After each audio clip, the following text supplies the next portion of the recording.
আমরা আজকে cervical slip ডিস্কের সার্জারি নিয়ে ডিসকাস করব। সার্ভাইকাল স্লিপ ডিস্ক যখন হয়, যদি সেটা ওষুধ এবং রেস্টে ভালো না হয় এবং হাতে দুর্বলতা থাকে এবং পেশেন্টের যদি ব্যথা মাত্রাতিরিক্ত হয়, তখন ডাক্তারবাবু অনেক সময় সার্জারি অ্যাডভাইস করেন। এই সার্জারিতে কি করা হয়? আমাদের স্পাইনের দেখা যায় সাধারণত সবথেকে কমন C5 এবং C6 এর মাঝে ডিস্কটি থাকে, সেটি খারাপ হয়ে যায়। সেটা যদি খারাপ হয় তখন ডাক্তারবাবু আপনাদের অ্যান্টেরিয়র সার্জারি করেন, মানে গলার সামনের অংশ দিয়ে গিয়ে যে ডিস্কটি খারাপ হয়েছে সেটিকে রিমুভ করে সেখানে একটি আর্টিফিশিয়াল ইমপ্লান্ট লাগিয়ে দেওয়া হয় এবং স্পাইনাল কর্ডটিকে ফ্রি করে দেওয়া হয়। এবং এটি one of the most successful spine surgery.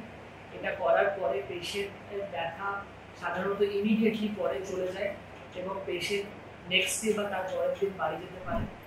এটা ছাড়াও কখনো কখনো যদি আপনার সার্জন মনে করেন পিছন দিক দিয়ে, স্পাইনের পিছন দিক দিয়ে পস্টেরিয়র সার্জারি করাও পসিবল, সেখান দিয়েও আপনার নার্ভটাকে ফ্রি করা পসিবল।